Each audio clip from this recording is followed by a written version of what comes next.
Direk Jojo Sagin at Direk Manny Palo. Puring-puri si Janine at pinatunayan na napaka down to earth.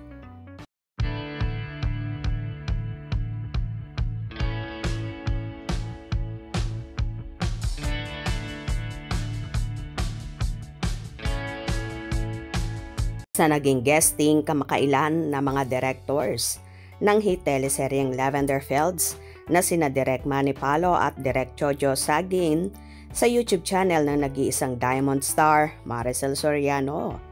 Dito nga ay natalakay ang istorya ng nasabing teleserye na marami ang pinahanga, pinaiyak at pinanggigil.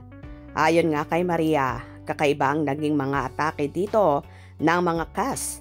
Lalong nagbigay ng kulay at husay sa storya ng nasabing teleserye. Natanong ni Maria si Direk Jojo Sagin at Manny Palo kung anong masasabi nila kay Janine Gutierrez at ayon sa mga directors. Si Janine, nag-aano siya, first time na nag-gray ang karakter niya. Si Janine, nag-aral talaga siya kung paano, although nung umpisa, meron siyang hesitation. Oo, pero nag-aral siya sa karakter niya. Na proud naman tayong lahat sa ginawa niya. Kasi nakita naman natin, di ba? Sundot naman ni Maria. Natuwa ako sa kanya nung pinapanood ko. Aba, okay ah. Ang sabi ko, ang galing ha. At saka mabait pa as a person. Pagpapatuloy pa ni Direk Jojo at sambit naman ni Direk Manny na napaka-rin, mabait, at napaka down to earth, na nag-agree naman dito sina Direk Jojo at si Maria. Diba sa isang anak natin? Si Janine, si Janine nag-aano kasi siya, di ba, first time niya na mag-gray yung character niya. So nag-aral siya talaga kung paano, although nung umpisa meron siyang hesitation. Oo.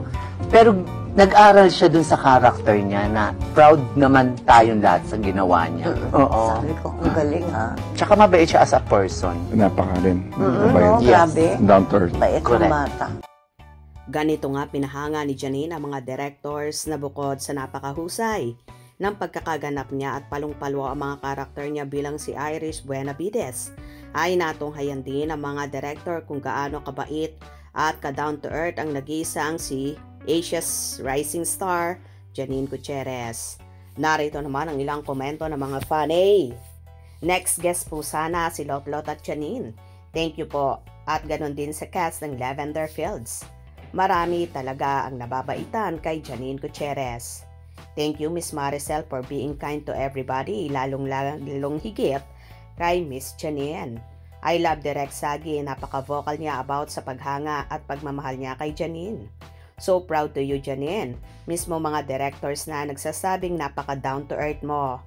We love you Janine. A great actress, beautiful inside and out at Janine Gutierrez. Wow, Janine.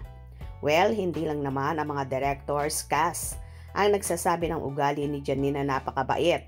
Kahit nga, ang nobyo nitong si Jericho Rosales ay napatunayan ito, kaya naman lalo siyang nahumaling at na-inlove sa actress.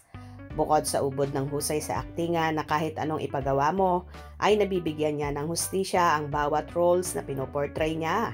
Bukod pag dito, napaka-professional pagdating sa trabaho, na talagang sinisigurado niya na alam niya mga script at lines na gagawin niya bago umeksena. Ito talaga ang tatak na mahusay na artista at may disiplina sa sarili. Kaya nga marami ang nagmamahal kay Janine at marami ang gustong-gusto ang makatrabaho ang dalaga. Congratulations Janine, keep it up the good work. More projects and blessings to come. Stay humble and sweet. Kung nagustuhan nyo ang video na ito, comment down below.